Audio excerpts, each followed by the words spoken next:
Un groupe de héros est invoqué d'un autre monde, et ils sont accueillis par une princesse.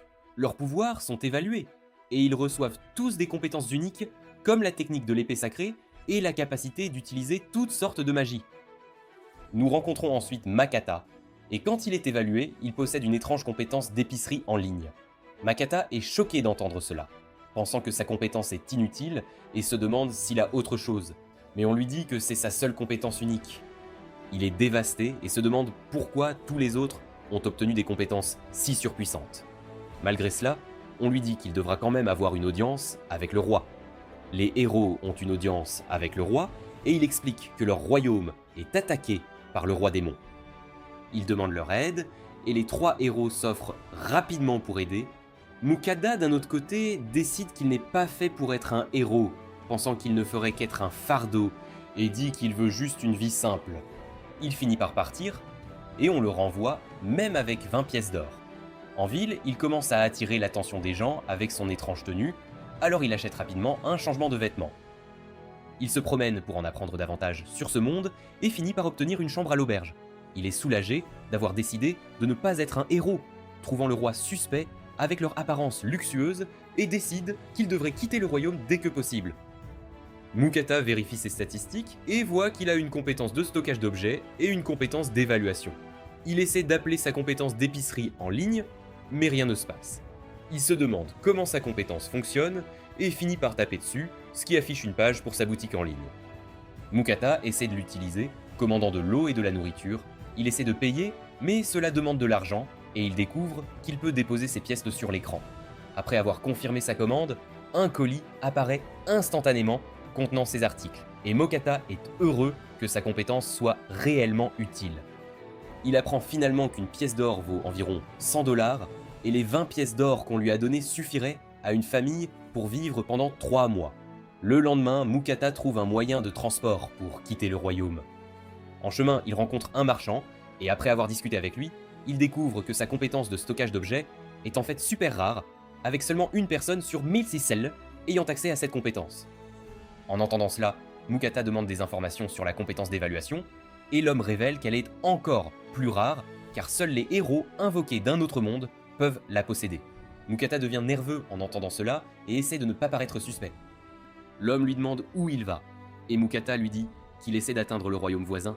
L'homme lui dit que partir est une décision intelligente, car le royaume est voué à la destruction, et il y a des rumeurs selon lesquelles les frontières sont sur le point de fermer. Mukata est choqué d'entendre cela, et finalement, leur calèche finit par être suspendue. À la taverne locale, Mukata apprend que les services de calèche ont été arrêtés afin que les gens ne puissent pas fuir vers les pays voisins. Car si les gens fuient, l'armée du royaume diminuerait en taille, alors les hommes suggèrent qu'ils devraient y partir tant qu'ils le peuvent encore. Mukata se demande comment s'échapper, s'inquiétant des monstres qu'il pourrait rencontrer.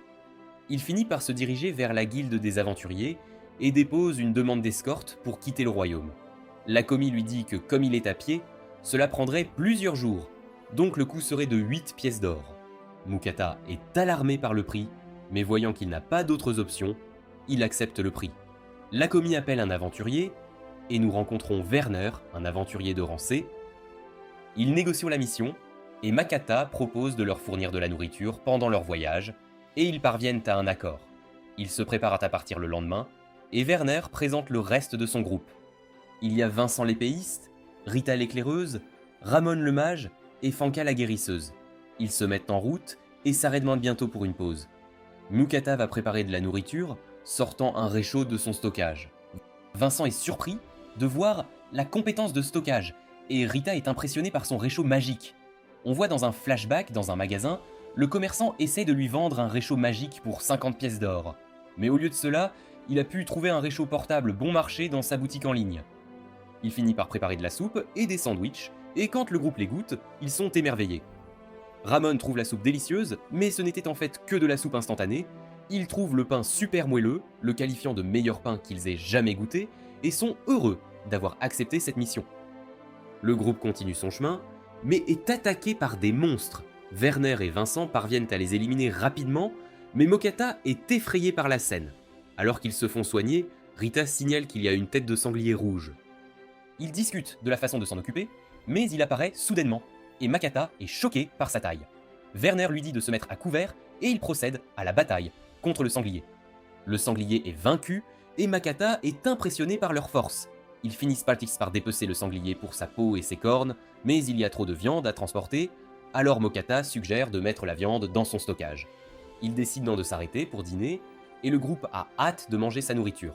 Ils se pressent autour de lui pour regarder, mais Mokata s'inquiète, disant qu'il est gêné, mais en réalité il ne veut pas révéler sa compétence spéciale.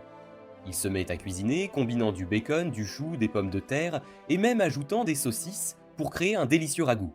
Il distribue les bols à tout le monde, et pendant qu'ils mangent, Mukata se demande si ce n'est pas à leur goût, mais ils se gavent rapidement, et ils demandent tous une deuxième portion.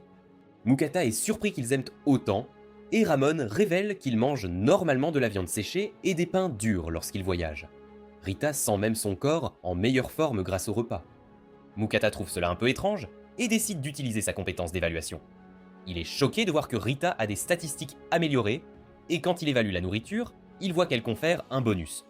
Mukata commence à s'inquiéter, pensant que si quelqu'un le découvrait, il pourrait être en danger, alors il est déterminé à garder le secret. Mais il y a une bête qui les observe depuis les buissons. Le groupe continue son voyage. À quelques jours du royaume voisin, ils installent leur campement dans une forêt, et Makata décide de cuisiner de la viande de sanglier pour leur dîner. Il commence à préparer la viande, la coupant en morceaux, et il utilise une sauce spéciale de sa boutique pour l'assaisonner.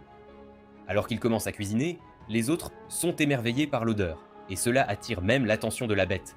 Quand Mokata a fini, les autres le regardent avec admiration. En le goûtant, ils sont immédiatement époustouflés, n'ayant jamais rien goûté de tel auparavant. Ils louent tous Makata, mais ils remercient simplement sa sauce secrète. Alors que Makata discute de sa méthode de cuisson, leur visage se transforme soudainement en peur, et la bête a émergé derrière lui. Ils sont choqués de voir un Fenrir, et il leur parle, exigeant d'avoir de la viande. Mukata lui donne rapidement une assiette, et il la mange en une seule bouchée. Il en demande plus, et Mukata lui demande d'attendre pendant qu'il en prépare davantage. La bête accepte, et Makata prépare rapidement plus de viande. Il a une énorme assiette, mais la bête la dévore et en demande plus. Makata continue de cuisiner, tandis que la bête continue de manger et d'en demander davantage. Après avoir cuisiné encore et encore, la bête est finalement satisfaite.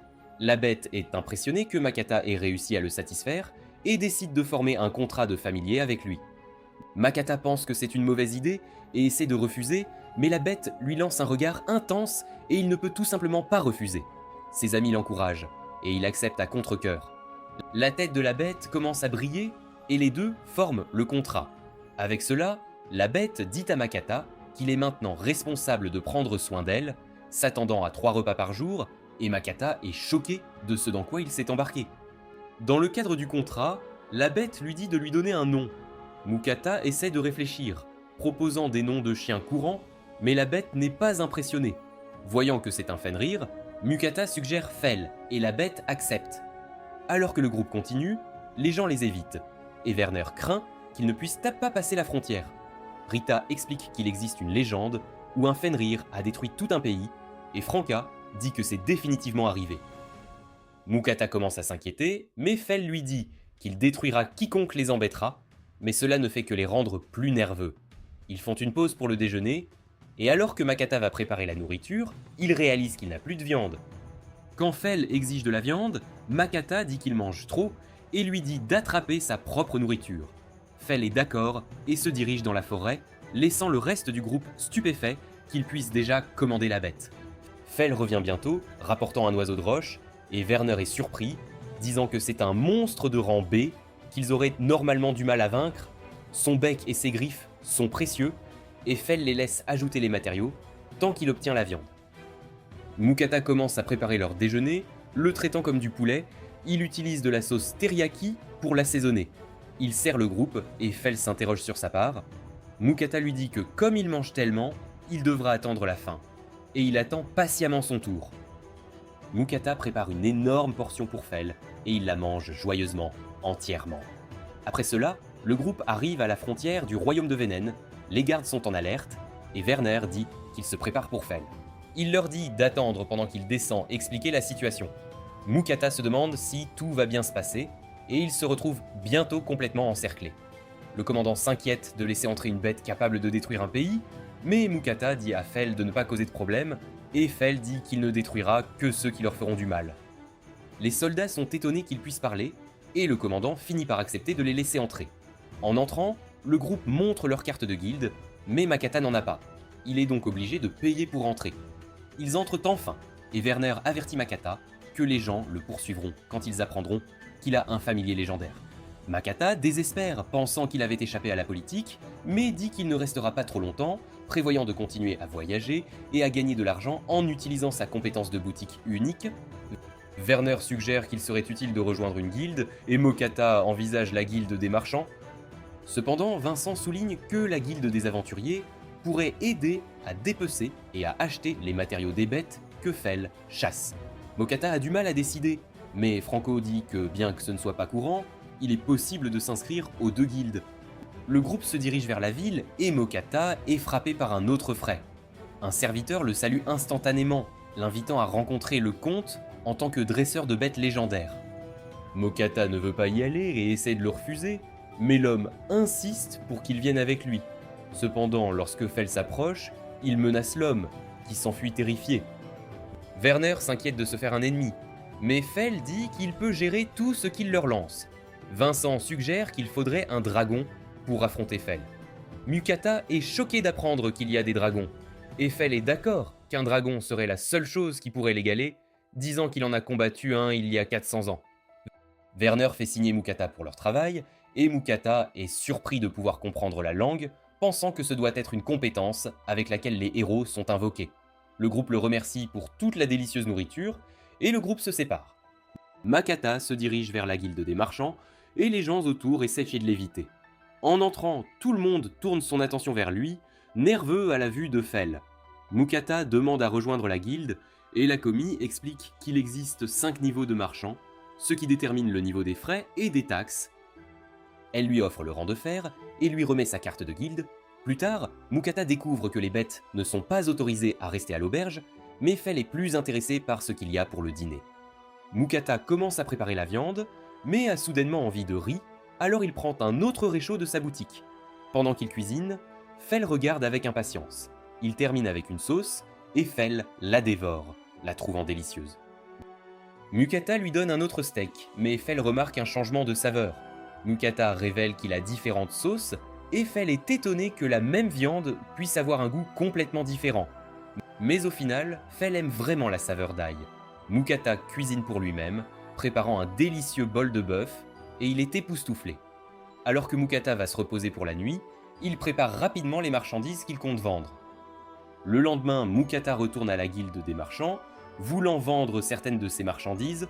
Quand la commis vérifie ce qu'il a, elle est choquée et s'enfuit. Mukata se demande s'il y a un problème, mais elle finit par l'inviter à l'intérieur. Il rencontre le maître de guilde qui examine ses marchandises. Le maître de guilde lui dit que la qualité de son sel et de son poivre est exceptionnelle, même digne d'un roi. Il se demande comment Makata a trouvé un tel produit, et il s'avère qu'il l'a juste acheté dans sa boutique. Mais Makata dit qu'il l'a trouvé lors de ses voyages, et le maître de guilde respecte sa vie privée. Le maître de guilde propose d'acheter tout pour 14 pièces d'or, choquant Makata, car cela ne lui a coûté que 5 pièces de cuivre chacune. Alors qu'il considère le taux de change, le maître de guilde pense qu'il est réticent, et finit par offrir encore plus d'argent, augmentant son offre jusqu'à 17 pièces d'or, et Mokata accepte l'accord. Il n'arrive pas à croire à quel point il est facile de gagner de l'argent, et maintenant il n'aura plus à s'inquiéter de gagner de l'argent pendant un certain temps. Il se dirige ensuite vers la guilde des aventuriers, et l'atmosphère est complètement différente. Il dit à la commis qu'il veut s'inscrire, mais elle est désintéressée, et lui tend juste un formulaire. Après qu'il l'ait rempli, elle lui jette sa carte, disant qu'il commence au rang G, et il se demande s'il pourrait avoir une explication sur la guilde. La jeune femme soupire et explique que les aventuriers sont classés du rang G au rang S. Il peut prendre des missions jusqu'à un niveau supérieur à son rang, et la guilde n'assume aucune responsabilité pour les blessures ou les décès. Mukata consulte le tableau des missions et trouve une mission facile de cueillette d'herbe pour commencer. Le lendemain, Mukata commence à se préparer, s'apprêtant à partir en mission, mais Fel le regarde fixement, exigeant que ce soit l'heure du petit déjeuner. Les deux arrivent au champ, mais Fel dit qu'il a encore faim. Il n'y avait pas assez d'ingrédients, alors Mukata lui dit qu'il devrait aller chasser à nouveau. Fel est d'accord, mais s'inquiète de la sécurité de Mokata s'il n'est pas là, disant qu'il sent qu'il y a des monstres autour. Fel lui dit de ne pas s'inquiéter, jetant une barrière protectrice sur lui. Il s'élance, disant à Mokata de lui préparer le déjeuner. Makata commence sa quête à la recherche de ces herbes, mais c'est une tâche facile pour lui car il peut utiliser sa compétence d'évaluation sur le terrain pour trouver facilement les bonnes herbes. Il parvient à accomplir facilement la mission et se demande même s'il obtiendra une plus grande récompense pour avoir collecté plus que la quantité demandée. Sa mission terminée, il décide de commencer à préparer le déjeuner. Comme il n'a plus de viande, il décide de préparer un repas bon marché qu'il peut acheter dans sa boutique, qui s'avère être des spaghettis. Pendant qu'il prépare le repas, Fel revient avec un oiseau de roche, disant qu'il a apprécié le teriyaki de l'autre jour. Il dit qu'il a aussi chassé d'autres monstres, mais n'a pas pu tous les ramener en même temps, mais Makata lui dit qu'ils pourront les récupérer plus tard. Makata finit de préparer les spaghettis, mais se souvient du dernier ingrédient prenant du fromage parmesan. Fel trouve les spaghettis étranges, mais Makata explique que c'est de la nourriture de son propre monde. Quand Fel les essaie, il est agréablement surpris, les appréciant même s'il n'y a pas autant de viande. Makata lui dit d'essayer la poudre de fromage, et Fel est étonné par la saveur plus riche. Fel finit par faire un désordre, se couvrant de sauce, tandis que Makata rit de la scène. Makata est soudainement choqué quand il voit la montagne de monstres que Fel a chassés. Il y a toutes sortes de monstres, et Makata commence à les fourrer dans son stockage. Il se demande si tout est comestible quand il reconnaît un orc, mais Fel lui dit que les orques sont considérés comme des délices, les traitant essentiellement comme des cochons ambulants. Tous les monstres étant stockés, il est temps de retourner en ville. Mukata se dirige vers la guilde des aventuriers et remet les herbes. La jeune femme est surprise qu'il en ait autant, disant qu'il a dû avoir de la chance et lui paie 9 pièces d'argent pour les herbes. Mukata demande ensuite à vendre des monstres, surprenant la jeune femme, mais il pointe du doigt Fel, et la jeune femme est stupéfaite de le voir. Elle retrouve rapidement son calme et le dirige vers le boucher de la guilde. Mukata sort un orc et l'homme s'inquiète de l'espace, alors il se dirige vers l'arrière. Le boucher dit à Makata qu'il a entendu parler de lui par les rumeurs en ville. Makata sort la montagne de monstres, choquant l'homme par la quantité et le fait qu'il y ait aussi des monstres de rang A. Makata lui demande de dépecer tous les monstres, disant qu'il vendra tous les matériaux sauf la viande. Avec tant de monstres, le boucher lui dit de revenir le lendemain. Mukata lui demande de dépecer un des monstres, afin qu'il puisse avoir quelque chose pour le dîner, alors l'homme lui prépare un des orques. Mukata commence à préparer le dîner, et nous apprenons que sa compétence de stockage peut empêcher sa nourriture de se gâter. Il découpe la viande d'orque, l'enrobe de farine, et la fait frire. Il la termine avec de la sauce restante de ce déjeuner. Fel dévore la nourriture, disant que la viande d'orque est bien plus tendre que la viande de sanglier ordinaire. Mukata est rebuté par l'image de l'orque, mais quand il le goûte, il est agréablement surpris, apprenant à ne pas juger les choses avant de les essayer. Le lendemain matin, Mukada retourne chez les bouchers. Il y a une montagne de viande et l'homme lui remet son or pour tous les matériaux. Il est payé 202 pièces d'or et Mukada est choqué par la somme d'argent. L'homme lui dit qu'il ne peut pas être si ignorant, lui enseignant la valeur de certains matériaux, comme les testicules d'orque qui sont bons pour la force et les défenses de sanglier qui peuvent être utilisées pour l'artisanat. L'homme lui remet également des pierres démoniaques qui contiennent des pouvoirs magiques et sont lâchées par les monstres de rang A. L'homme lui dit que les gens en ville ont parlé de lui, débattant si Fel est vraiment un Fenrir ou juste un grand loup. Alors que Makata traverse la ville, il entend les gens débattre. Il pense qu'il est temps qu'il parte et dit à Fel qu'il ne devrait pas rester trop longtemps au même endroit. Fel dit que ça ne le dérange pas, mais dit qu'il a de nouveau faim après avoir vu la montagne de viande. Les deux sortent de la ville et trouvent un endroit pour camper. Alors que Makata va préparer le dîner, il décide d'offrir un festin à Fel, puisqu'il lui a fait gagner tant d'argent. Il ouvre sa boutique, montrant à Fel toutes les viandes de son monde, et il pense soudain qu'il pleut, mais c'est en réalité juste Fel, qui bave en regardant les options. Mukata commande un tas de nourriture et crée un plateau de viande mélangé de son monde. Fel est émerveillé par les différentes textures et saveurs, n'ayant jamais mangé de tels aliments auparavant. Mukata enchaîne avec le plat principal, cuisinant du wagyu noir japonais, mais Fel est déçu par sa petite taille. Cependant, quand il le goûte, il est instantanément époustouflé, et Mukata lui dit que c'est d'une vache qui a été spécialement élevée. Après leur festin, Fel est plein d'énergie, disant qu'il pourrait même battre un dragon. Mukata s'inquiète en entendant cela et utilise sa compétence d'évaluation sur lui. Il est choqué de voir que Fel a un énorme boost à toutes ses statistiques. Avec toute son énergie, Fel décide d'aller chasser. Mais Mukata s'inquiète d'être laissé seul. Fel lui lance sa barrière, lui assurant qu'elle suffirait même à arrêter le souffle d'un dragon. Fel s'éloigne en courant, laissant Mokata derrière lui, qui, confiant dans la protection de Fel, prépare simplement son lit et s'endort paisiblement. Fel se déchaîne à travers la forêt, éliminant un oiseau de roche d'un seul coup de griffe, puis utilisant sa magie de foudre pour anéantir un cerf géant. Une bête chimère surgit alors, mais Fel déchaîne une attaque de foudre dévastatrice contre elle, provoquant une explosion gigantesque. Au matin, Mukata n'en croit pas ses yeux en découvrant 3 montagnes de monstres tout autour de lui. Fel admet qu'il a peut-être un peu exagéré, mais il se vante d'avoir vaincu la chimère d'une seule attaque, alors qu'il aurait normalement eu du mal à la combattre. Voyant les effets du Wagyu noir, Mukata n'a d'autre choix que de le bannir de son menu. Alors qu'ils font une pause pour le déjeuner, Mukata se demande si Fel utilise de la magie lorsqu'il chasse les monstres. Fel révèle qu'il est particulièrement doué pour la magie du vent, ayant été béni par la déesse du vent. Mukata est stupéfait de voir de la magie pour la première fois, et se demande s'il lui est possible d'en utiliser également. Fel lui dit que cela devrait être possible s'il possède du pouvoir magique, alors il vérifie ses statistiques et découvre qu'il devrait pouvoir utiliser la magie. Il demande des instructions à Fel, mais Fel lui dit simplement qu'il doit juste y penser. Mukata pense que cela signifie l'imaginer et tente d'utiliser une boule de feu, mais rien ne se produit et il est embarrassé. Fel lui montre comment le mana circule dans son corps, et après un certain temps, il parvient à lancer une boule de feu, bien qu'elle soit extrêmement faible.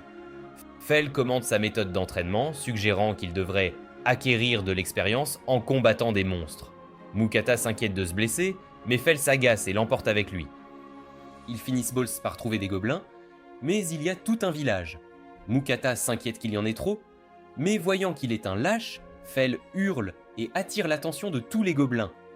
Ils commencent à être poursuivis, et Fel lui dit qu'il n'a désormais plus d'autre choix que de se battre. Il part à la recherche du chef gobelin, et Makata est laissé seul. Makata attaque avec sa boule de feu, mais en essayant de courir, il trébuche. Alors qu'un gobelin lui saute dessus, il est en fait protégé par la barrière de Fel.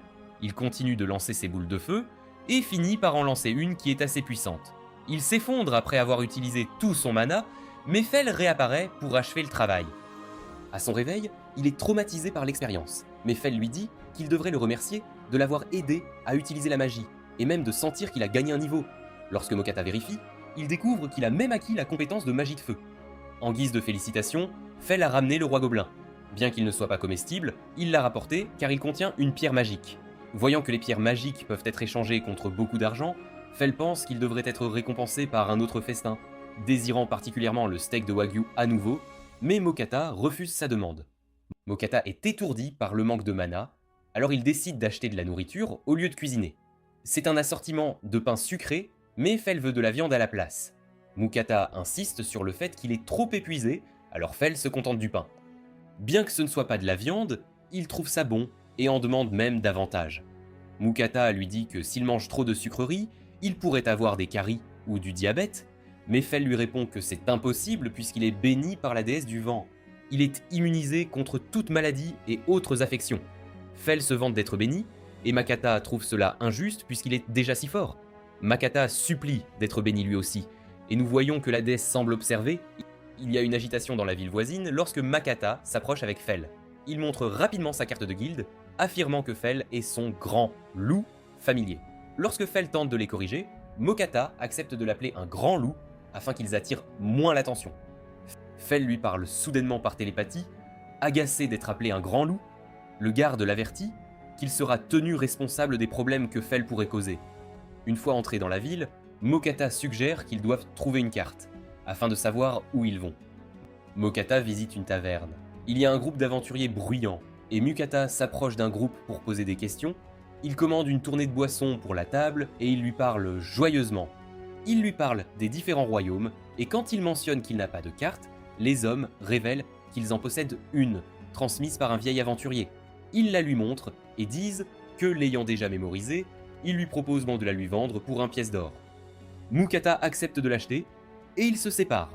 Après le départ des hommes, les autres aventuriers se moquent semble de lui, révélant qu'il s'est fait arnaquer, car la carte n'est qu'un objet courant que l'on peut acheter pour 1 pièce d'argent à la guilde. Fel le réconforte, disant qu'ils gagneront plus d'argent, et Mukata décide de se diriger vers l'est, vers le pays voisin de la mer, mais Fel est plus intéressé par les fruits de mer qu'ils pourront manger. Pendant ce temps, la déesse du vent Nenri veille sur Fel, et elle est curieuse à propos de Makata, qui a réussi à former un contrat avec lui. Voyant toutes les sucreries qu'il mange, elle souhaite y goûter elle-même, mais elle sait qu'elle ne peut pas simplement intervenir dans le monde. Cependant, l'idée est tout simplement trop forte, et cela la rend folle. Le duo traverse la forêt, en volant jusqu'à ce que Fel s'arrête. Fel trouve étrange d'être couvert de blessures, mais Mukata lui dit que c'est parce qu'il a traversé la forêt si rapidement. Il se demande s'ils sont arrivés à la mer, mais Fel lui dit qu'il s'est arrêté à un lac, parce qu'il avait une envie irrésistible de poisson. Mukata se demande comment pêcher sans canne, mais Fel utilise sa magie de foudre sur le lac, et tous les poissons remontent à la surface. Mukata commence à ramasser les poissons, trouvant des truites, et il se demande si c'est la même chose que les poissons de la terre. Fel lui dit de ramasser le poisson rose, affirmant que cela lui picote la langue. Mukata trouve la couleur suspecte, et quand il l'évalue, il s'avère que c'est un poisson vénéneux. Il le rejette à l'eau et refuse de le cuisiner, ne voulant pas mélanger de poison à sa cuisine, alors Fel n'a d'autre choix que d'être d'accord. Il allume un feu, et pendant qu'il achète d'autres ingrédients, Fel ne cesse de le harceler pour qu'il achète de la viande. Mais Makata continue de refuser. Makata commence à préparer le poisson, remerciant une série de vidéos qu'il a regardées sur la cuisine du poisson. Il vide le poisson et le nettoie minutieusement. Après les avoir embrochés et salés, il les met sur le feu pour les griller. Il finit par préparer plusieurs plats de poisson, et quand il goûte la nourriture, ils sont tous deux époustouflés. Fel dévore la nourriture, et Mukata ouvre même une bière pour accompagner le poisson. Ils finissent complètement repus. Mukata est surpris lorsqu'il tombe soudainement sur un slime bleu. Fel lui dit de ne pas avoir peur car il est très faible. Mukata le pique, sentant qu'il est un peu comme de la gelée, et le slime lui fait un high five. Il vérifie ses statistiques, et il est super faible, n'étant né que 3 jours auparavant. Il hoche la tête de haut en bas, et Mukata se demande s'il a faim, mais il n'a plus de nourriture. Le slime finit par manger une bouteille, et Fel dit que les slimes peuvent même manger des rochers. Il commence à manger d'autres déchets, mais quand il attrape la poêle à frire, Mukata l'arrête rapidement. Mais finalement, Mukata est content qu'il ait pu manger tous ces déchets, et le slime semble heureux d'être félicité. Il commence à le caresser, et Fel lui dit qu'il est devenu son familier. Mukata est confus car il n'a pas fait de contrat. Fel dit que le simple fait d'accepter ses sentiments suffisait, et quand il vérifie son statut, il est devenu son familier. Fel lui dit de le nommer, et Mukata finit par l'appeler Tsui. Quelques jours plus tard, Mukata commence à essayer d'apprendre la magie de la terre. Mais il a du mal à lancer même un petit caillou. Fel suggère qu'il a besoin de plus d'expérience pratique, mais Mukata est toujours traumatisé d'avoir été poursuivi par les gobelins et refuse catégoriquement. Mukata fait une pause, et Tsui essaie de manger sa bouteille. Mukata remarque qu'il grossit et qu'il est déjà au niveau 8. Il se demande si manger des objets de l'autre monde apportera des avantages, tout comme la nourriture. Fel recommence à avoir faim, et Mukata lui prépare un bol de viande d'orque, et en fait même un pour Tsui. Mukata savoure un bol pour lui-même, mais Fel te demande rapidement une deuxième portion, et même Tsui en redemande. Après leur dîner, Tsui aide à nettoyer la vaisselle, ne dissolvant que les restes de nourriture, et Mukata est reconnaissant de son aide. Il décide de prendre un dessert pour accompagner le premier repas de Tsui, et il leur sert des doriyaki, une pâtisserie fourrée à la pâte de haricots rouges sucrés. Tsui semble vraiment apprécier, et Makata est content. Le matin, Fu reçoit un message de la déesse, et quand Makata se réveille, il partage le message qu'il a reçu. Il lui dit que la déesse du vent Nenri est prête à le bénir, mais il y a quelques conditions. Il lui dit qu'il devrait prier et offrir des sucreries de l'autre monde une fois par semaine. Fel continue en lui disant qu'il serait impossible de lui accorder une bénédiction complète, il n'obtiendrait donc qu'une bénédiction mineure, mais cela suffirait tout de même à le rendre immunisé contre tous les maux de statut et même à renforcer sa magie. Mokata pense que c'est une excellente affaire et décide instantanément de l'accepter. Il se demande comment il peut prier et faire ses offrandes, mais Fel lui dit qu'il peut utiliser n'importe quoi comme autel, même une pierre sur le sol, tant que ses sentiments sont transmis. Pour la première offrande, Fel lui dit qu'elle veut les doriyaki, ainsi que des pains à la crème et au melon. Mukata n'arrive pas à croire qu'elle exige des articles spécifiques, mais finit par les préparer et les offrir à la déesse. Les objets disparaissent et il reçoit la bénédiction. Pendant ce temps, Ninri met la main sur les sucreries et elle n'arrive pas à croire à quel point c'est doux et moelleux. Elle les dévore rapidement et devient triste quand c'est fini.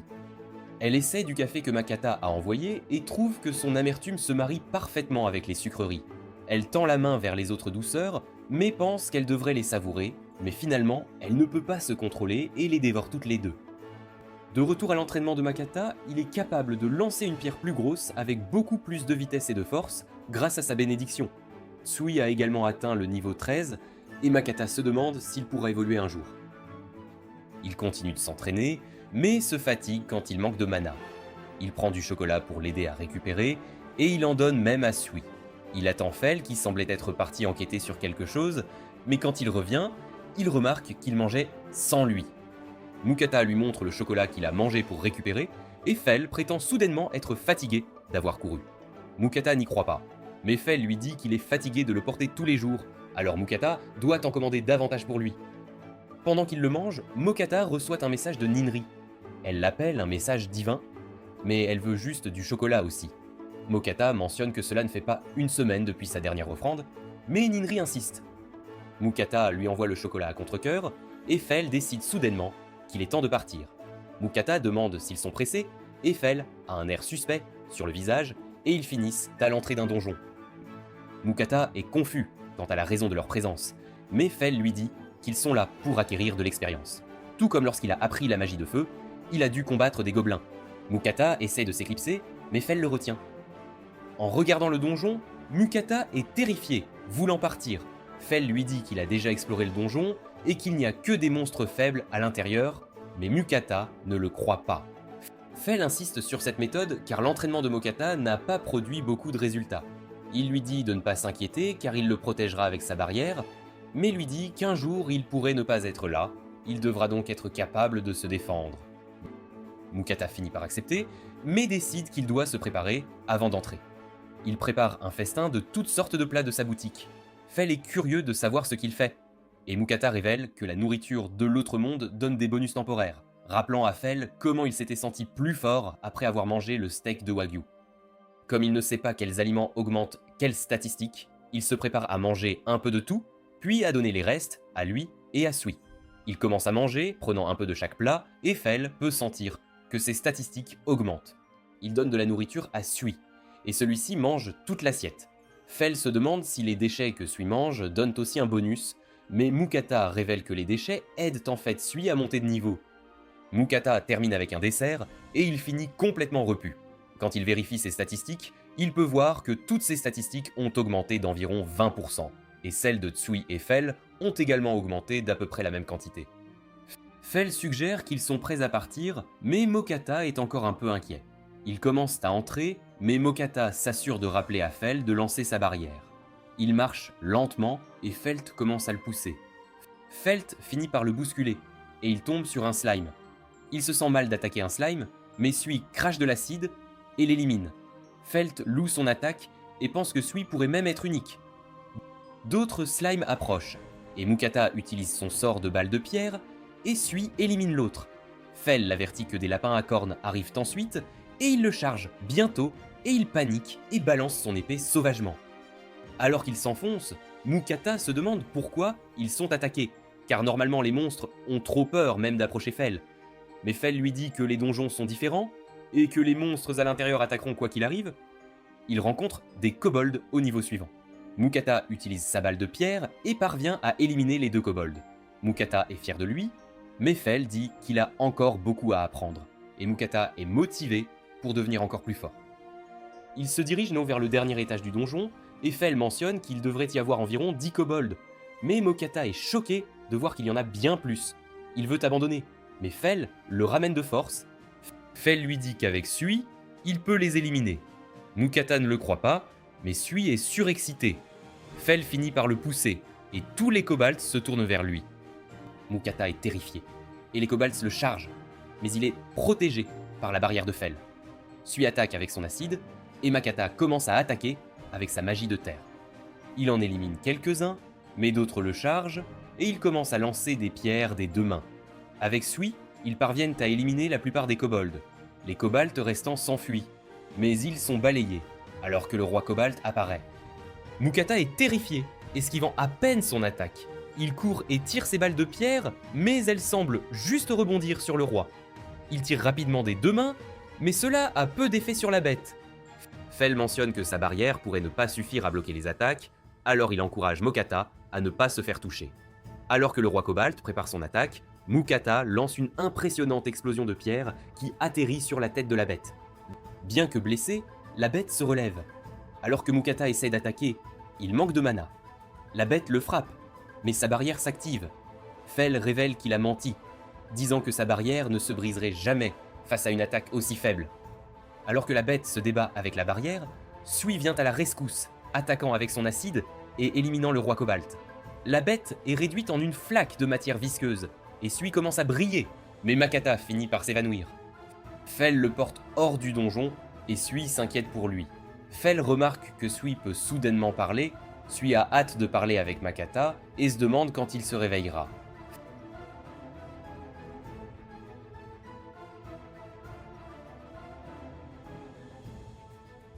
Fel dit qu'ils peuvent parler en attendant, et Sui l'appelle joyeusement « Oncle Fel ». Fel est agacé d'être appelé un oncle, mais Sui mentionne qu'il est grand et fort, et qu'il prend toujours soin d'eux, alors il le considère comme un oncle. Fel est fier un instant, mais se ressaisit et refuse d'être appelé un oncle. Il part chercher une collation, mais revient rapidement pour rappeler à Sui de rester dans sa barrière, et Sui insiste sur le fait qu'il est oncle Fel. Quand Mokata se réveille, il panique, mais réalise vite qu'il est dehors. Sui le réconforte et commence à lui parler, et Mokata est choqué de l'entendre parler. Sui explique qu'après avoir vaincu le roi, il a commencé à pouvoir parler. Il l'appelle maître, et Mokata le trouve encore plus adorable. Il vérifie les statistiques de Sui et voit qu'il a monté de niveau et a même acquis la compétence de Balacide. Il vérifie ses propres statistiques et découvre qu'il a gagné 4 niveaux et possède maintenant la compétence de magie de terre. Fel revient et Makata se demande où il est allé. Fel mentionne qu'il était évanoui pendant un certain temps et qu'il a eu faim, alors il est allé chercher de la nourriture, mais il dit qu'il préfère sa cuisine, alors il demande de la nourriture en récompense pour avoir aidé Makata à apprendre la magie de la terre. Makata est agacé qu'il ait menti sur la rupture de sa barrière, mais Fel argumente que c'était juste pour l'aider. Makata cède et décide de préparer de la nourriture. Il prépare des œufs et des restes d'oiseaux de roche, les combinant pour créer un plat délicieux. Fel le dévore instantanément, étonné par l'utilisation des œufs, et Sui le trouve délicieuse aussi. Après leur repas, Mukata se demande si Fel a parlé avec Sui, et Sui mentionne qu'il a beaucoup parlé avec oncle Fel pendant qu'il dormait. Mukata rit de Fel étant appelé un oncle, et Fel se fâche, rappelant à Sui de ne pas l'appeler oncle. Mukata continue de se moquer de Fel, disant que comparé à Sui qui n'a que 2 semaines, il est définitivement un oncle. Sui insiste pour l'appeler oncle, mais Fel lui crie dessus, et Sui commence à pleurer. Mukata le traite de méchant, et Fel n'a d'autre choix que de laisser Sui continuer à l'appeler oncle Fel. Alors qu'ils voyagent, Fel mentionne qu'ils vont traverser le territoire des Orthros et des Griffons. Les humains feraient normalement un détour pour éviter ces zones, mais Fel insiste pour passer directement. Mukata est choqué d'apprendre cela, et s'inquiète d'être attaqué. Il se demande pourquoi il passe directement, mais Fel dit qu'il ne représente aucune menace pour lui. Mukata essaie de le faire demi-tour, mais Fel lui dit qu'ils sont déjà sur le territoire des Orthros. Mukata entend les bêtes dans la forêt, et ils sont bientôt approchés par une meute d'Orthros qui semblent être des loups à 2 têtes. Fel utilise son intimidation, faisant reculer les Orthros, mais il y en a toujours un qui veut se battre. Fel voit qu'il est plus jeune et plus insensé, alors il dit à Makata de rester en arrière avec Sui. Makata se cache dans un buisson, et Fel essaie d'avertir la bête, mais elle se jette sur lui, et Fel utilise une compétence, détruisant complètement la bête d'un seul coup. Les autres Orthros sont terrifiés et s'enfuient. Mukata s'interroge sur l'attaque que Fel a utilisée, et Fel explique que c'est une compétence qu'il a inventée il y a 600 ans. Pendant qu'il en parle, Mukata voit à quel point il a l'air suffisant, et Sui se demande s'il pourrait aussi apprendre cette compétence. Mukata dit que c'est peu probable puisqu'il n'a pas de griffes, mais complimente sa compétence de Balacide. Il loue Sui, et Fel se sent jaloux. Alors qu'ils installent leur camp, Mukata est toujours sur les nerfs, mais Fel lui dit de ne pas s'inquiéter car les Orthros devraient avoir retenu la leçon. Fel est plus intéressé par ce qu'il y a pour le dîner. Mais Mokata s'inquiète toujours, et se demande s'il a correctement installé sa barrière. Sui l'interpelle, disant qu'il a faim, et Mokata se précipite vers lui, disant qu'il va lui préparer quelque chose de bon, et Fel remarque à quel point Mokata les traite différemment tous les deux. Alors que Mokata s'apprête à cuisiner, il demande à Fel combien de temps il leur faudra pour traverser la forêt. Fel lui dit qu'ils sont à mi-chemin, et Mokata est choqué qu'il leur reste encore 3 semaines. Craignant de manquer de viande, Mokata décide de cuisiner du serpent noir. Il a entendu dire que ça avait le goût du poulet, alors il a décidé de le préparer de la même manière. Il commande ses ingrédients, puis désosse la viande avec soin. Il trouve la viande maigre, comme du blanc de poulet, alors il la découpe, la faisant mariner dans du sucre et du saké. Il prépare une sauce chili avec ses ingrédients spéciaux, puis fait frire le tout pour créer son plat unique. Mukata hésite à goûter, alors il l'imagine comme du poulet. En le mangeant, il trouve ça délicieux, et Fel exige d'en avoir aussi, arrachant le plat de ses mains avec avidité. Fel trouve ça incroyable et en réclame immédiatement davantage. Alors qu'il traverse la forêt, Fel s'arrête soudainement. Il voit des champignons lumineux et affirme qu'ils ont le pouvoir de guérir le corps. Ils sont généralement assez rares, alors Mokata décide d'en faire des réserves. Sui mange les champignons, tandis que Mukata continue de les récolter. Mukata en a une bonne quantité, et Sui se met soudainement à briller. Mukata se demande s'il va bien, et la lueur s'arrête. Mukata utilise sa compétence d'évaluation juste pour être sûr, et découvre que Tsui a acquis la capacité de créer des potions de guérison. Fela suggère que cette compétence vient d'avoir mangé tous les champignons, se souvenant d'une fois où il a vu une gelée se transformer en métal après n'avoir mangé que du métal. Mukata est fou de joie d'apprendre cela, et il félicite Sui chaleureusement. Il lui demande d'essayer sa nouvelle compétence, et Sui s'y met. Il finit par créer la potion de guérison de sa main, et Mukata s'empare rapidement d'une bouteille pour l'embouteiller aussitôt. Mukata évalue la potion, et elle est considérée de haute qualité. Mukata se demande ce que cela signifie, et il s'avère que Tsui peut créer 3 niveaux de potions qui peuvent être utilisés pour guérir différentes quantités de blessures. Fel dit qu'il était là depuis longtemps, mais n'a jamais vu de gelée capable de produire des potions de guérison, alors il pense que Sui doit être unique. Sui lui saute dessus et il continue de le féliciter avec enthousiasme. Ils continuent de voyager jusqu'à ce qu'ils entrent finalement sur le territoire des griffons. Un griffon atterrit, et Mukata est terrifié, mais le griffon montre du respect et est capable de parler. Il demande une faveur à Fel, disant qu'il veut le combattre pour être accepté comme chef de son groupe. Fel accepte mais dit qu'il ne sera pas tendre. Mukata se met à couvert mais communique à Fel de ne pas le tuer. Leur combat commence alors que Fel charge le griffon. Fel lui assène un coup de pied et le griffon projette ses plumes. La zone est remplie de poussière et le griffon lance une attaque puissante. Mais Fel utilise sa magie du vent, créant une tornade énorme qui découpe l'oiseau. Mukata lui dit qu'il en a fait assez et Fel met fin à sa magie. Mukata se précipite et le griffon est gravement blessé. Mukata appelle Sui et inonde l'oiseau de la potion de guérison. Le griffon est sauvé, mais il se sent mal d'avoir perdu, mais Mukata lui dit de regarder de plus près et il semble qu'il ait pu infliger des dégâts à Fel, et Fel l'admet à contre-cœur. Le griffon pousse un cri et le reste de sa volée le rejoint. Il est accepté comme chef et en remerciement, il donne à Makata une de ses plumes, disant qu'ils ne mangeront pas ses descendants à l'avenir. Les griffons partent et ils s'installent pour une autre nuit.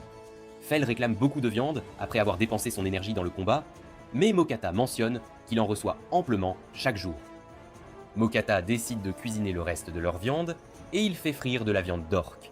Fel et Sui dévorent joyeusement la nourriture, mais Mokata hésite, se souvenant de l'apparence des orques. Mais au final, ce n'est que du porc, et ils mangent tous joyeusement. Après leur repas, Fel se demande s'il a fait ses offrandes à Nenri, mais Makata semble avoir complètement oublié. Fel le réprimande, et nous voyons Ninri attendre. Makata prie enfin, et Ninri lui crie dessus pour son retard. Makata dit qu'il a été occupé, mais Ninri dit qu'elle a observé, et sait qu'il a juste oublié. Elle continue de le réprimander, mais Makata implore son pardon, offrant une vaste gamme de desserts occidentaux. L'humeur de Ninri change instantanément, bavant devant les desserts appétissants. Elle est époustouflée par le gâteau et exige de Makata qu'il lui envoie ça la même quantité la prochaine fois. Le groupe traverse enfin la forêt et ils approchent du royaume de Léonard. Ils mentionnent qu'ils doivent d'ailleurs se rendre à la guilde car ils n'ont plus de viande et Fel s'inquiète immédiatement. Ils commencent à chercher la route et ils aperçoivent une caravane au loin. Fel mentionne qu'ils sont attaqués par des bandits et Makata lui dit de les sauver, lui offrant un dîner spécial en récompense. Fel s'élance, excité par l'offre, et nous voyons qu'à la caravane, les gens luttent contre les bandits. Fel arrive, poussant un rugissement assourdissant qui fait que tout le monde se fige sur place. Il dit aux bandits de se rendre ou sinon, et ils jettent tous leurs armes. Ils sont tous capturés, et nous rencontrons Lambert, le propriétaire de la caravane, et Lars, le chef du groupe d'aventuriers. Ils le remercient pour son aide et sont surpris de rencontrer la personne dont toutes les rumeurs parlaient. Mukata se demande où ils se dirigent et Lambert dit qu'ils vont vers la ville de Carolina. Mukata révèle qu'ils sont nouveaux dans la région, alors il demande à les accompagner. Lambert se sent plus en sécurité avec lui et les invite à se joindre à lui. Alors que Makata rejoint l'escorte, il entend les gardes débattre si Fell est un Fenrir ou un grand loup. Makata est choqué de voir que les rumeurs à son sujet se sont répandues si loin, mais il apprend que les guildes ont envoyé des lettres à son propos en utilisant des outils de téléportation magique. Tout le monde semble concentré sur Fell, mais Mukata s'inquiète de révéler son identité de héros invoqueur avec ses compétences de stockage d'objets et de boutique. Il réalise que les nobles semblent avoir le plus grand intérêt pour Fell, et il espère que personne ne tentera quoi que ce soit dans ce nouveau royaume. La caravane s'arrête pour la nuit, et Fell rappelle à Makata qu'il lui a promis un dîner spécial pour avoir sauvé la caravane. Pendant que les gardes se contentent de manger de la viande séchée, Mukata trouve un endroit privé. Fell réclame beaucoup de viande, mais Mukata semble lassé de sa demande. Cependant, quand Tsui dit qu'il veut de la viande, Mukata accepte joyeusement. Il n'a plus de steak, alors il décide de combiner toute la viande qu'il lui reste. Puisqu'il a promis un dîner spécial, Mukata met le paquet avec son assaisonnement. Il marine sa viande avec ses sauces, puis ajoute de la farine et la secoue pour créer un enrobage croustillant. Il fait frire le tout et crée un délicieux plat de poulet frit. Sui trouve incroyable qu'il y ait 2 saveurs différentes et Felt semble aussi l'apprécier. Alors que Makata cuisine le reste de la viande, l'odeur se répand jusqu'au reste de la caravane.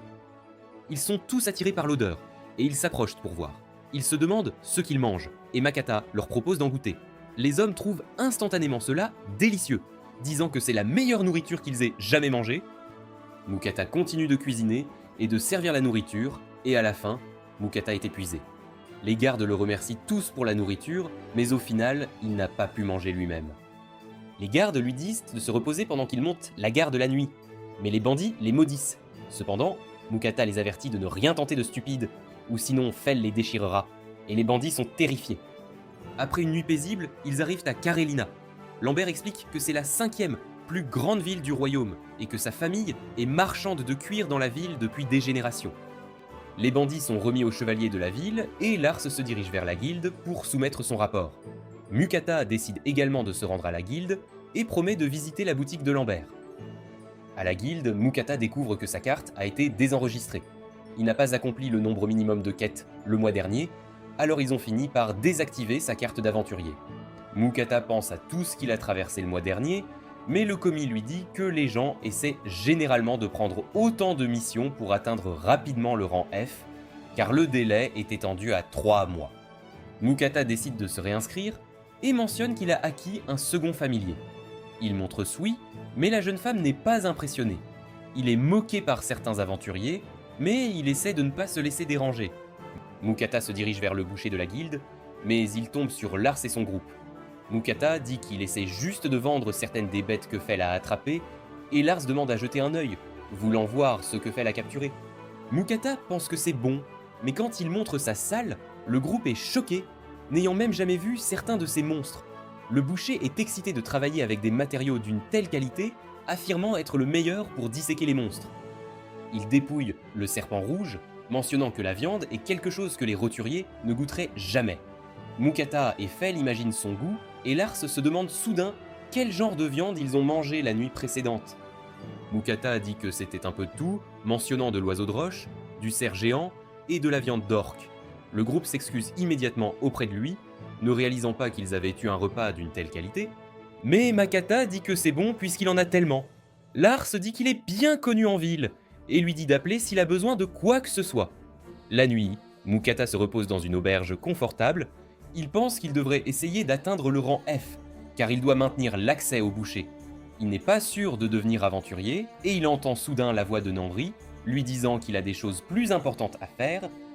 Elle dit qu'elle l'a attendu patiemment, alors Mokata vérifie sa boutique pour des sucreries. Il choisit un tas de gelée et de pudding, et les offre à Nenri, la remerciant pour sa bénédiction divine. Alors que Nenri goûte le pudding, elle est émerveillée par sa nature tremblotante. Mais tandis qu'elle l'apprécie, il semble qu'elle ait attiré l'attention des autres déesses. Le lendemain, Mukata consulte le tableau des quêtes à la guilde. Chaque tâche donne des points en fonction de sa difficulté, la cueillette d'herbe donnant 1 point, et la chasse aux gobelins en donnant 3. Il doit atteindre 100 points pour passer au rang suivant, et Fell pense qu'il devrait prendre la quête des gobelins pour monter de niveau plus rapidement. Mais Makoto refuse, car il a encore des traumatismes de la dernière fois qu'il a combattu des gobelins. Fell veut atteindre l'océan dès que possible pour pouvoir manger tous les fruits de mer qu'il désire. Il a envie de fruits de mer depuis la dernière fois qu'ils ont mangé du poisson.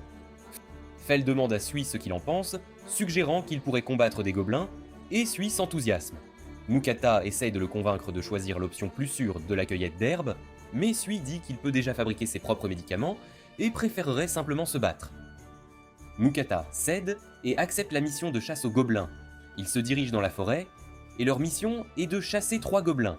Ils trouvent rapidement des gobelins, et Sui les élimine facilement avec ses balles acides.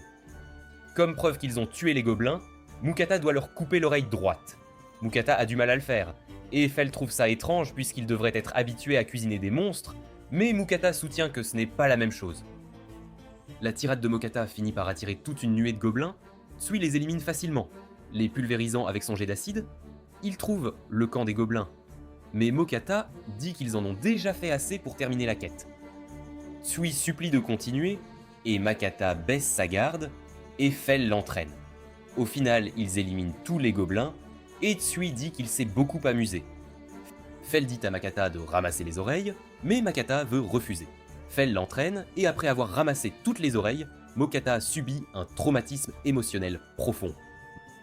Mokata s'inquiète de la façon dont il devrait m'offrir se débarrasser de tous les corps, ne voulant pas attirer d'autres monstres, ou même la formation d'un donjon. Fell suggère qu'il pourrait par peu brûler les corps, mais Mukata craint de provoquer un incendie de forêt. Mukata finit par demander à Sui de faire fondre tous les corps avec son acide, et Sui commence à trembler et grandit jusqu'à une taille énorme. Il semble que Sui ait acquis une nouvelle compétence pour changer sa taille. Sui recommence à trembler et se divise en morceaux plus petits. Il y a toute une armée de gelées et elle commence à faire fondre le tas de gobelins. Mukata se demande si Fell a déjà vu quelque chose de pareil, mais même lui est stupéfait. Sui termine le travail et Mukata se demande à quel point il deviendra plus fort. Quand Mukata retourne à la guilde, tout le monde est choqué par le nombre de gobelins qu'ils ont éliminés. Il est appelé à rencontrer le maître de guilde, et Mukata commence à s'inquiéter. Ils sont présentés au maître de guilde Willem, et il confirme qu'ils ont anéanti toute la colonie de gobelins. Mukata l'admet, et Willem est impressionné par la force de Fell. Il révèle la vraie raison de son appel, mentionnant un message qu'il a reçu du palais royal. Il dit qu'ils peuvent vivre librement dans le pays. Cependant, il souhaite qu'ils viennent compter sur lui en cas d'urgence. Mukada célèbre d'être libéré des agendas des nobles, et Willem dit que le simple fait d'avoir une bête légendaire dans le pays sera un assez bon moyen de dissuasion pour les pays voisins. Apprenant que Mukada cherche à améliorer son rang de guilde, Willem décide d'utiliser son autorité de maître de guilde pour le promouvoir au rang C. Mokata est choqué d'entendre cela, et Willem dit que ce serait un problème si le maître de Fell était trop bas classé. En échange de sa promotion, Willem a quelques requêtes pour lui, mais Mokata n'est pas très enthousiaste à l'idée de faire du travail régulier. Alors il essaye de refuser. Mais Willem mentionne qu'il veut en fait l'aide de Fell pour prendre en charge des missions de rang A et S pour lui. Fell est confiant de pouvoir gérer n'importe quelle mission, et Willem est heureux de l'entendre, car il n'y a pas d'aventuriers qui peuvent normalement prendre ces tâches. Willem dit qu'il dira aux autres aventuriers de ne pas les déranger, et Mokata pense qu'il peut lui faire confiance, alors il fait une demande spéciale. Il révèle un tas de monstres de haut rang qu'il a gardés. Willem et le boucher sont choqués de voir ces monstres, et le boucher n'a même jamais vu de chimère auparavant. Mokata explique qu'il les a gardés cachés parce qu'il ne voulait pas faire de scène. Il veut les vendre à la guilde, mais Willem dit qu'ils n'ont pas l'argent pour lui acheter même la chimère. Le boucher est excité de travailler avec un ogre bleu, et Makata se demande ce qu'il a de spécial. Mais le boucher dit que c'est un monstre unique de rang S. Il désigne le roi orc, qui est aussi un monstre de rang S, avec sa capacité à contrôler tous les autres orcs. Mokata n'arrive pas à croire tous les monstres de rang S que Fell a chassés, et Sui apparaît, disant qu'il veut être fort comme Fell, et Mokata commence à devenir nerveux. Willem lui dit de revenir le lendemain, quand sa nouvelle carte sera prête. Plus tard cette nuit-là, Mokata se demande ce qu'il devrait manger pour le dîner, et Fell veut de la viande comme d'habitude. Mokata pense qu'ils ont mangé trop de friture ces derniers temps, alors il décide de cuisiner quelque chose de plus rafraîchissant. Il fait bouillir de la viande d'oiseau de roche, prépare ses légumes, puis commence à effilocher la viande. Sui se joint à lui pour l'aider, et il termine le tout avec une vinaigrette au sésame. Fel n'est pas sûr pour les légumes, mais il finit Spade par dévorer le repas, et Sui trouve la sauce au sésame particulièrement délicieuse. Mukata réalise qu'il n'a pas cuisiné de riz, alors il se fait un sandwich à la place. Sui demande à goûter, et Fel demande aussi une deuxième portion. Après le repas, Fel se repose, mais Mukata pense que c'est assez exigu pour lui, puisqu'ils ont l'habitude de dormir en pleine nature. Mukata sort son futon pour le rendre plus confortable, et il s'endort instantanément. Le lendemain, Mukata retourne à la guilde et est surpris de voir que sa nouvelle carte est argentée. Il a maintenant un délai de 6 mois pour accomplir ses missions, donc elle ne devrait pas être désactivée. Willem procède au paiement de Makata. En calculant la valeur de tous les monstres qu'il a vendus, le serpent rouge valait 200 pièces d'or et l'ogre bleu 432 pièces d'or. Makata est choqué par la valeur de tout cela. En incluant la subjugation des gobelins également, cela représente un total de plus de 1900 pièces d'or. Mukata est sans voix et commence à s'inquiéter que des gens ne le poursuivent. Willem révèle les 2 missions pour lesquelles il souhaite de l'aide. La première est la subjugation d'un groupe de lézards métalliques. Avec leur peau métallique, ils sont pratiquement immunisés contre les attaques physiques. La deuxième mission est de chasser un troupeau de taureaux à cornes sanglantes qui ont causé des problèmes dans un terrain de chasse pour débutants, mais Fel dit qu'ils sont délicieux, y pensant comme du bœuf et s'excitant à manger du steak à nouveau. En quittant la guilde, Mukata pense qu'il devrait répartir le matin. Fel veut y aller tout de suite, mais Mukata dit que s'il le faisait, il finirait mandé par arriver la nuit, mais Fel veut juste manger du steak le plus tôt possible. Mukata s'arrête à la boutique de Lambert et il est intéressé par l'achat d'un nouveau sac.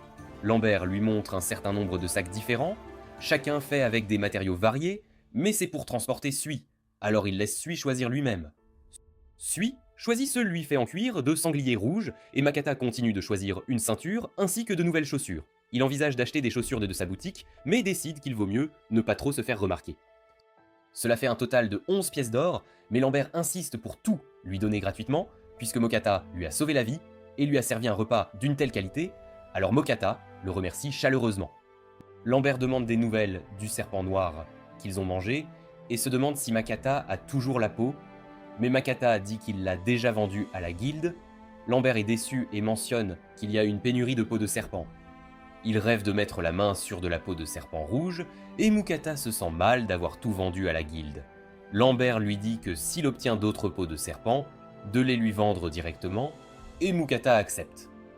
Après leur départ, Fel a envie de manger du serpent puisqu'ils en parlaient tant. Mukata pense à quel point c'était bon, alors il décide de le cuisiner à nouveau.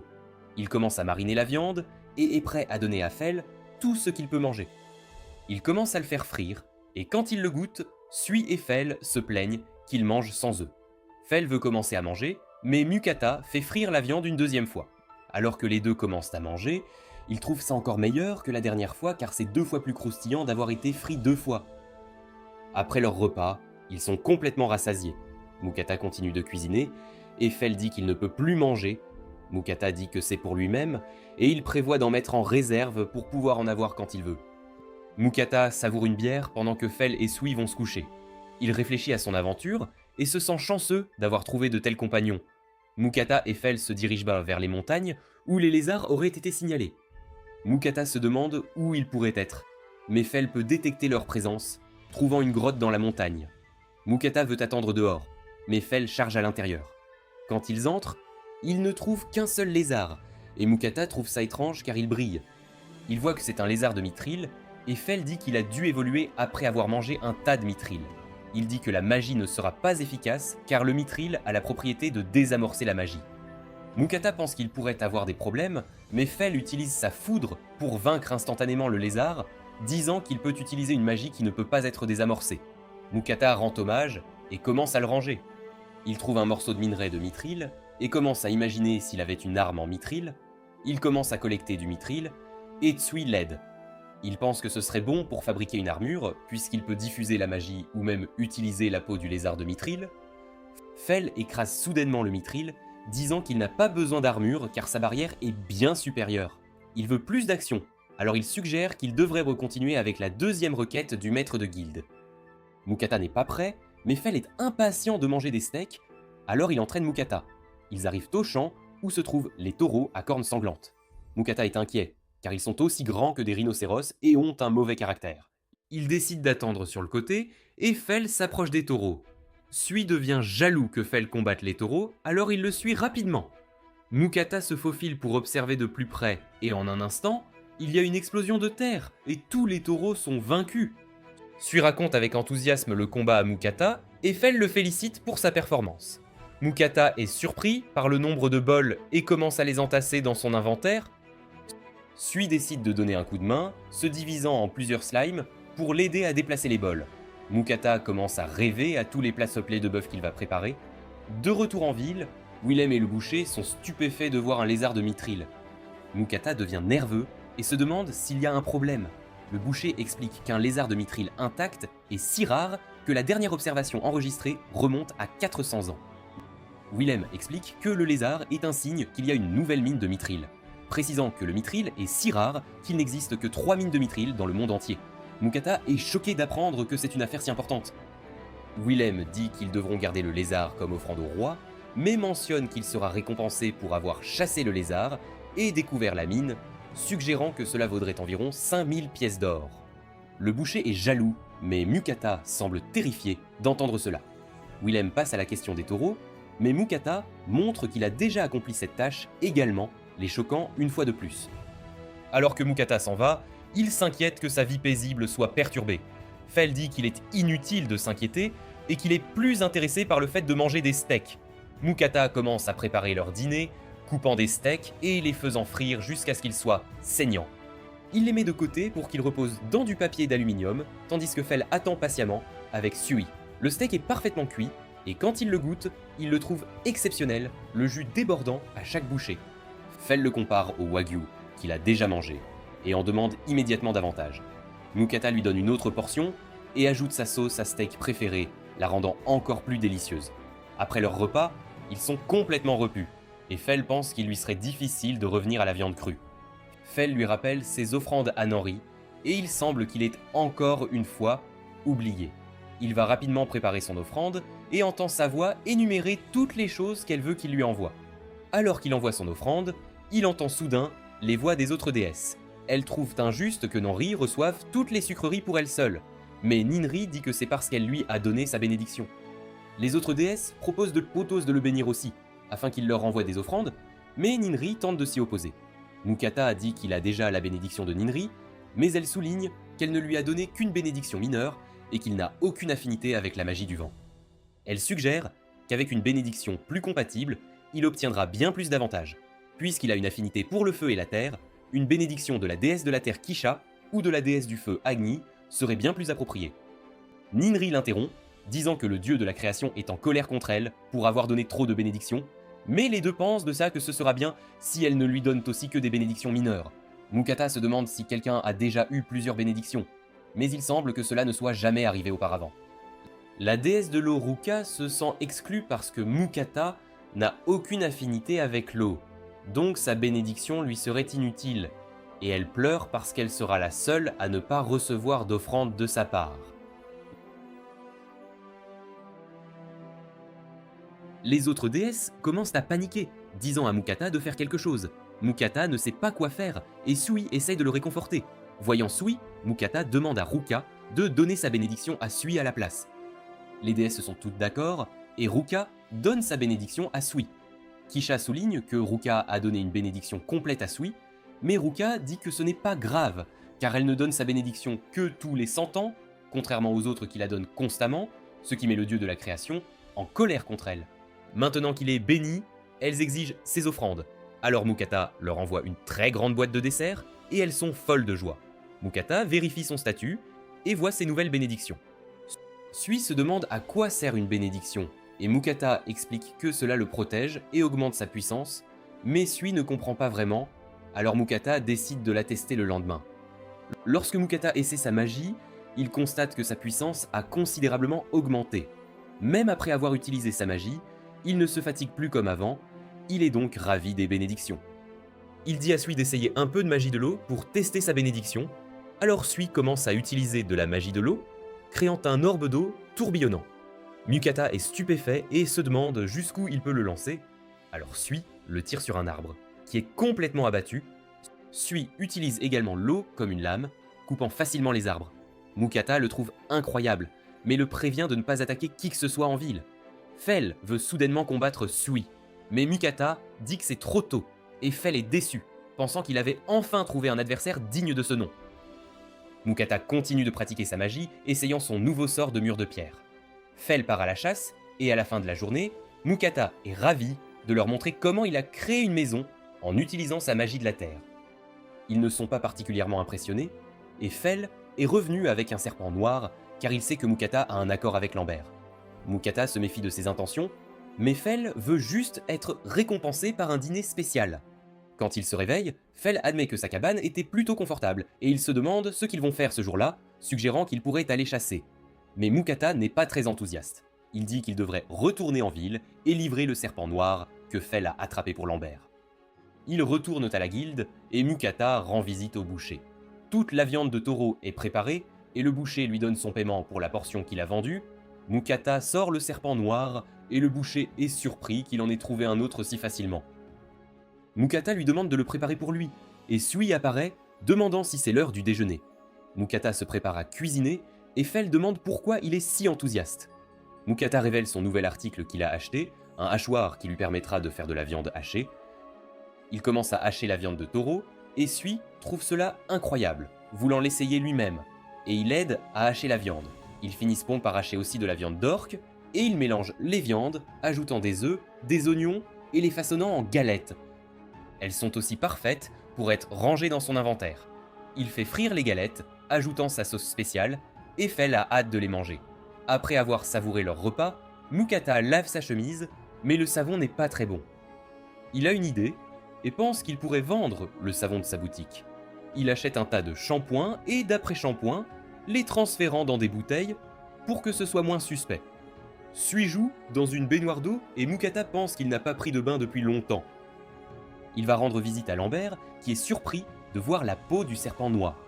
Mukata révèle ensuite qu'il est aussi un marchand, alors il veut que Lambert vérifie si ses produits seraient précieux. Lambert examine le savon et le trouve très parfumé. Mukata explique comment il est plus efficace, et parle aussi du shampoing, pour laver les cheveux, et de l'après-shampoing, pour rendre les cheveux soyeux et lisses. Mukata s'inquiète de la réaction de Lambert, mais Lambert fond soudain en larmes en le remerciant. Puisque son anniversaire approche et que sa femme est lassée de ses sacs et accessoires, il ne savait pas quoi lui offrir, mais il pense que ces produits seraient parfaits pour elle, puisqu'elle adore prendre des bains. En entendant cela, Mukata demande s'il a une baignoire, et Lambert dit qu'il en a fait construire une sur mesure pour sa femme. Mukata est stupéfait et s'imagine enfin prendre un bain. Il demande à voir la baignoire, et Lambert accepte de la lui montrer. Mukata est stupéfait de la voir, et Lambert explique à quel point elle était chère, nécessitant un appareil magique pour purifier l'eau et l'embauche d'un magicien de la Terre pour la créer. Il dit que cela coûte plus de quelques centaines de pièces d'or, donc en avoir une en tant que marchand, est la preuve qu'ils réussissent bien. Mukata est très désireux d'en obtenir une, et Lambert propose de le présenter au vendeur, ce que Mukata est ravi d'entendre. Mukata finit par donner les produits à Lambert pour qu'il les essaie et suggère qu'il devrait les tester lui-même avant de donner quoi que ce soit à sa femme, et Lambert est d'accord, ne voulant pas tester des choses sur sa femme. Le lendemain, Mukata rend visite à nouveau, et Lambert est ravi de le voir. Sa femme se précipite soudainement à sa rencontre, se présentant comme mari, et veut en savoir plus sur les produits. Après que Lambert ait pris un bain, il sentait si bon, et ses cheveux étaient devenus si doux qu'elle l'a immédiatement remarqué. Lambert est déçu d'avoir gâché le cadeau d'anniversaire, mais Marie dit qu'elle a aussi essayé les produits, le shampoing nettoyant ses cheveux, mieux que tout le reste, et l'après-shampoing rendant ses cheveux beaux et lisses. Mukata pense qu'ils veulent en acheter plus, mais Lambert lui demande s'il veut les vendre dans son magasin. Mukata est surpris d'entendre cela, puisqu'il a une boutique de cuir, mais Marie est sûre que les produits se vendront, disant que ce serait dommage qu'un autre marchand les vende, car toutes les femmes de cette ville voudront en acheter. Elle insiste pour que Mukata leur vende en gros, et il accepte puisqu'il n'a pas sa propre boutique. Marie est ravie d'entendre cela, surtout parce qu'elle pourra avoir un approvisionnement personnel. Quand Mukata revient, il est épuisé après avoir livré un tas de produits à la boutique. Fel veut chercher un donjon, mais Mukata rejette l'idée, disant qu'il est appelé par le maître de guilde. Alors que Fel attend dehors, Mukata entend des aventuriers parler d'une wyvern égarée et s'inquiète de leur dangerosité. Il va voir le maître de guilde et est choqué de voir une gigantesque pile d'or. Willem lui dit qu'il reçoit 5800 pièces d'or pour la découverte de la mine de Mithril, et Mukata ne peut penser qu'à s'acheter une baignoire. Il y a soudain une urgence, alors qu'un troupeau de wyverns approche. Ils sont surpris qu'il y en ait tout un troupeau, mais il semble que parce que Mukata a éliminé la meute de taureaux, que les wyverns chassaient normalement, elles se sont maintenant toutes regroupées. Il y a un certain nombre d'aventuriers blessés, certains souffrant du poison mortel de la wyvern. La guilde manque de potions et d'antidotes, mais Mukata sort ses potions de haute qualité. Alors que Willem utilise la potion, les blessures de l'homme sont instantanément guéries, et ils sont choqués de voir comment elle a complètement tout guéri, y compris le poison. Après avoir soigné les blessés, Willem ordonne à tous les aventuriers de rancer, et plus de participer au combat contre les wyverns. Mukata réalise que cela l'inclut, et Willem rassemble tout le monde, et ils se préparent à combattre, mais Fell les arrête en disant qu'ils s'occuperont eux-mêmes des wyverns. Mukata ne veut pas y aller, mais Fell s'est ennuyé et dit que la viande de wyvern est délicieuse, déclarant que toutes les wyverns qu'ils vaincront leur appartiendront. Willem veut aider, mais Fell dit qu'il ne ferait que gêner. Il se dirige vers le champ et voit les wyverns au loin. Mukata peut voir qu'elles sont dangereuses, mais Fell n'est pas inquiet et décide que c'est le moment idéal pour apprendre à Sui comment combattre des adversaires volants. Fell et Sui s'approchent, esquivant les attaques des wyverns. Il dit à Sui que les tirs à la tête sont les plus efficaces, mais que leurs ailes sont plus faciles à atteindre. Sui essaye de viser la tête, il la manque, mais c'est suffisant pour l'amener au sol, et Fell l'achève. Ils commencent à combattre les wyverns, et Mukata se cache. En les regardant se battre, il pense que Sui ressemble de plus en plus à Fell, qui veut toujours se battre. Soudain, une wyvern s'approche de lui, mais il est protégé par la barrière de Fell. Alors que la wyvern essaie d'attaquer à nouveau, elle est arrêtée par Sui, qui la repousse, et Fell l'achève. Après avoir vaincu toutes les wyverns, Fell a un peu faim, alors Mukata se prépare à cuisiner. Il sort les galettes qu'il a préparées, et Fell pense qu'ils mangent encore la même chose, mais Mukata les enrobe d'œufs et de chapelures. Il les fait toutes frire, et avec ce petit changement, leur repas est complètement différent. Fell n'arrive pas à croire à quel point le goût est différent, trouvant le croquant ajouté délicieux. Pendant ce temps à la guilde, Willem et les aventuriers commencent à s'inquiéter, se demandant si Mukata pourrait gérer les wyverns, mais Mukata revient enfin, et il rapporte qu'ils les ont toutes éliminées avec succès. Les aventuriers sont stupéfaits et célèbrent ce que Mukata trouve étrange, mais Willem mentionne que si les aventuriers avaient combattu les wyverns, au moins la moitié d'entre eux seraient morts. Willem dit qu'il craignait qu'ils aient échoué parce qu'ils avaient mis si longtemps à revenir, et Mukata se sent mal parce que c'était une bataille facile, mais ils se sont juste arrêtés pour déjeuner. Il décide de ne pas le mentionner, mais Fell signale la raison de leur retard, et Mukata est embarrassé. Mukata rapporte qu'il y avait 13 wyverns, et Willem est intéressé par l'achat de leur partie. Mukata est heureux de tout vendre sauf la viande, mais la guilde n'a assez d'argent que pour acheter la moitié des wyverns. De retour à l'auberge, Mukata se souvient soudain qu'il doit envoyer ses offrandes aux déesses, et il reçoit soudain un message divin d'Agni, lui disant de se dépêcher. Mukata explique qu'il est sur le point d'envoyer son offrande, et il reçoit soudain un message secret de Nanri, lui rappelant qu'elle a été la première à lui donner une bénédiction, alors elle veut recevoir plus de sucreries que les autres. Kisha lui dit secrètement qu'elle veut qu'il lui envoie le shampoing et les produits capillaires qu'il vend, et Ruka veut essayer ses autres plats. Mukata leur dit qu'il ne peut pas garder leurs offrandes secrètes, puisqu'il les enverra toutes en même temps, et Annie se met en colère que les autres déesses fassent des requêtes secrètes. Alors elle se joint à elle, et dit à Mukata de lui envoyer de l'alcool, et Mukata ne peut qu'acquiescer. Le lendemain, Mukata et Fell attirent plus d'attention après avoir vaincu les wyverns, et Mukata se dirige vers une certaine boutique. Il est stupéfait en regardant autour de lui, examinant les différentes baignoires, et le vendeur explique qu'elle commence à 300 pièces d'or, certaines étant fabriquées avec des matériaux différents qui offrent des effets variés. Alors que Mukata examine les options, le vendeur révèle leur tout nouveau produit, mais quand Mukata le voit, il ressemble en fait juste à une baignoire normale. Il finit par choisir la baignoire verte, et le vendeur est choqué qu'il ait décidé si facilement, car elle serait très chère pour une personne normale. Le vendeur se demande comment il va payer, suggérant leur plan de paiement, mais Mukata montre qu'il a l'argent. Le vendeur se demande où le livrer, mais Mukata lui dit de ne pas s'inquiéter, car il peut simplement le mettre dans son inventaire.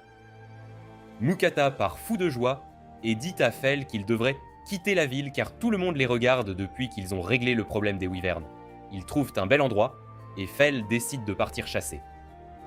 Mukata délimite une zone au sol et, utilisant sa compétence de mur de pierre, il crée un espace privé.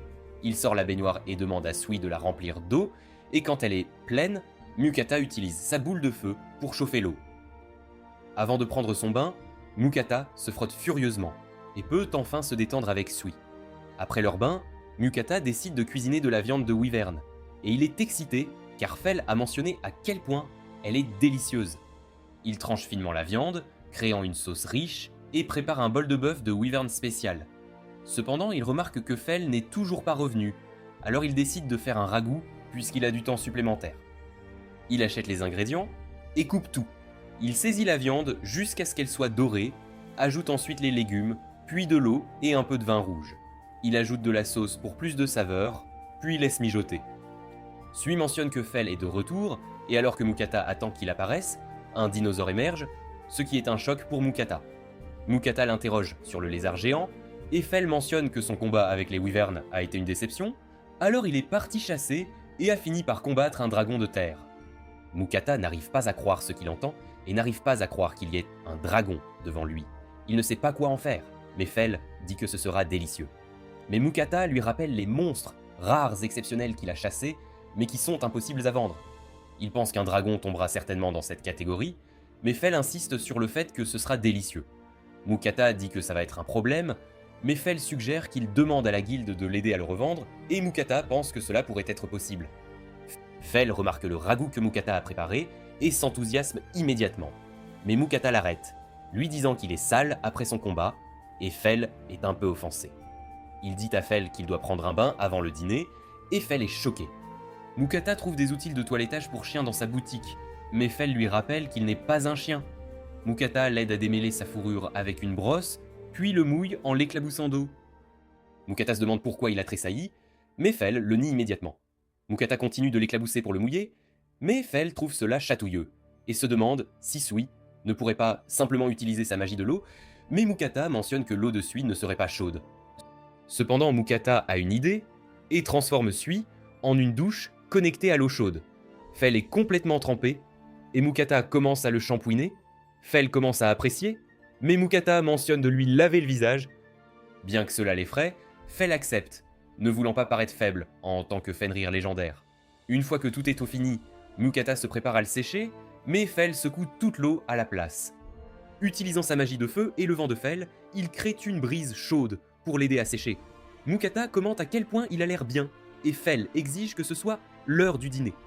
Il commence par les bols de bœuf spéciaux, que Fel trouve incroyables, et Mukata est surpris que la wyvern ait un goût similaire au wagyu. Pendant qu'il mange, Mukata dit à Fel qu'il doit commencer à prendre des bains régulièrement, et Fel n'est pas content de cela. Mais Mukata utilise Sui pour lui dire qu'il a meilleure allure maintenant, alors Fel accepte l'arrangement. Quand ils essaient le ragoût de wyvern, Fel n'arrive pas à croire à quel point il est délicieux, et attend avec impatience ce que Mukata préparera à l'avenir. De retour à la guilde, Willem dit qu'il est impossible de revendre le dragon, et le boucher mentionne que chaque partie du corps du dragon est trop précieuse, et refuse de travailler dessus. Fel mentionne qu'il veut juste la viande, mais Mukata dit que ce n'est pas si simple. Cependant, Willem pense que cela pourrait être possible pour un certain expert en dragon, et Mukata et Fel sont excités. Willem pointe du doigt une autre ville, et Fel est ravi de voir qu'elle est près de la mer, se souvenant de son objectif de manger des kraken et d'autres monstres marins. Mais Willem et le boucher se contentent de rire, entendant une déclaration si absurde, mais ils savent que c'est exactement ce qu'ils feront. Mukata fait ses adieux aux personnes qu'il a rencontrées en chemin, et ils partent pour leur prochaine aventure. Mais c'est ici que cette vidéo se termine. J'espère que vous avez apprécié la vidéo. N'oubliez pas d'aimer et de vous abonner à la chaîne. Merci d'avoir regardé, et je vous dis à la prochaine fois.